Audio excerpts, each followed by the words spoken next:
C'est que les savoirs ne restent pas à l'université et ceux qui veulent en profiter, en profitent.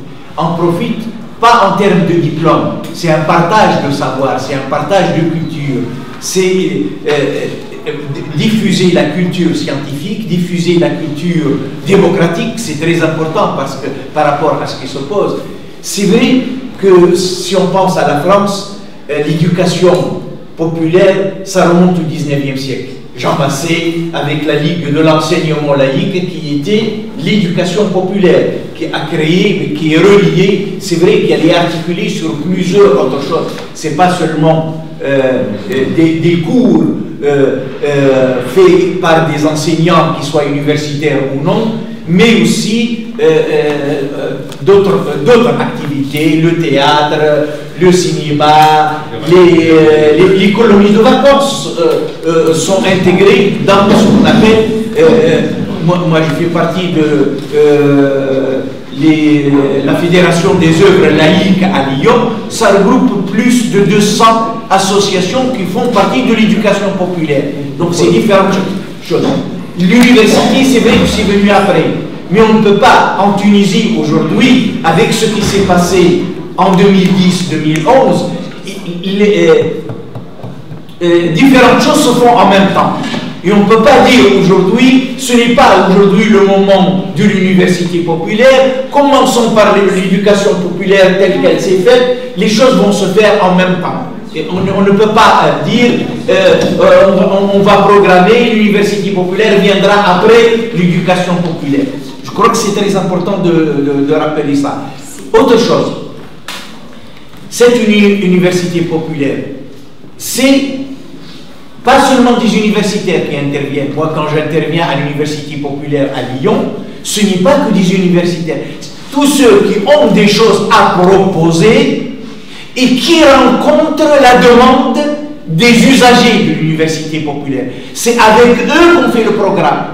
Ce n'est pas nous, on arrive avec nos programmes et on leur dit, voilà, on vous propose ça et vous vous inscrivez. Non.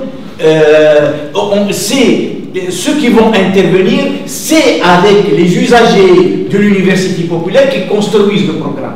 Et tous les ans, nous avons les assises des universités populaires, de l'université populaire, échange d'expériences, et en même temps, c'est vrai, la question de la pédagogie, elle n'est pas la même.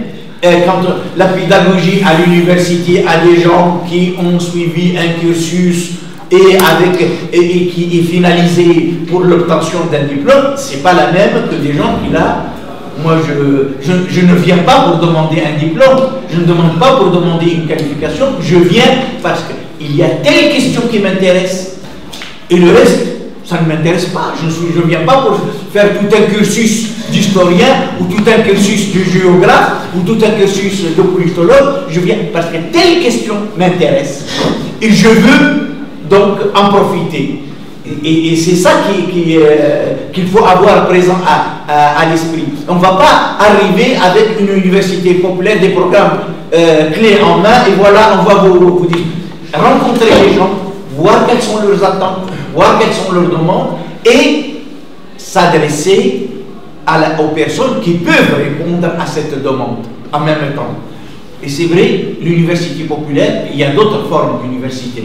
Il y a l'université du temps libre, il y a l'université tous âges, qu'on appelle, après avoir dit troisième âge, on a trouvé que c'est un peu péjoratif, donc c'est devenu tous âges, l'université pour tous. Et il se trouve que j'ai participé à toutes ces expériences. La caractéristique de l'université populaire, c'est du volontariat. Et on ne demande pas à être rémunéré. On est motivé pour partager des savoirs avec d'autres sans attendre en contrepartie un salaire.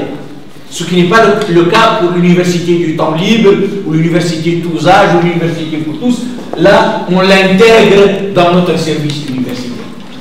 Par contre, l'université populaire, on le sait, on le fait bénévolement et on n'attend pas en contrepartie autre chose que le plaisir de partager le savoir qu'on a avec d'autres et en l'adaptant bien sûr, parce que là nous n'avons pas des gens qui sont là pour prendre des notes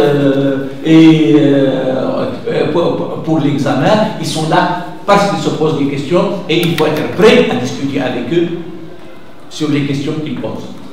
Et pas dire « Ah non, voilà le savoir et je n'échange pas avec vous ». Voilà ce que je pouvais dire sur l'expérience de l'université populaire telle que je la connais à Lyon, mais on sort de Lyon parce que c'est un réseau d'universités populaires en France. Je suis allé à Nîmes, je suis allé dans l'Isère, chaque fois que j'ai le temps aussi, il faut avoir le temps, comme c'est bénévole, donc on est obligé de se limiter.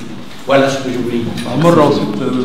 Je voulais juste vous informer, je ne sais pas si ça existe en Tunisie ou pas, il y a en France, au niveau international maintenant, un mouvement qui s'appelle le mouvement des échanges réciproques de savoir, qui a été créé par Pierre Hébert Suffren en particulier, et qui, en fait, le principe, c'est que tout le monde sait quelque chose.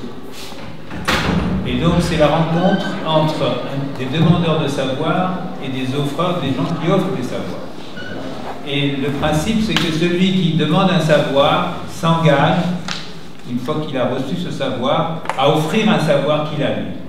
Donc, il y a une dynamique extraordinaire au niveau social qui se fait.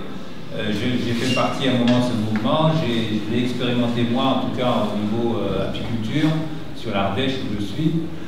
Mais ce mouvement s'est étendu dans tous les continents. Donc je ne sais pas si en Tunisie, des prémices, des choses qui existent, mais au niveau pédagogique, au niveau dynamique sociale, c'est très très intéressant. Je suis sûr que ça doit rester.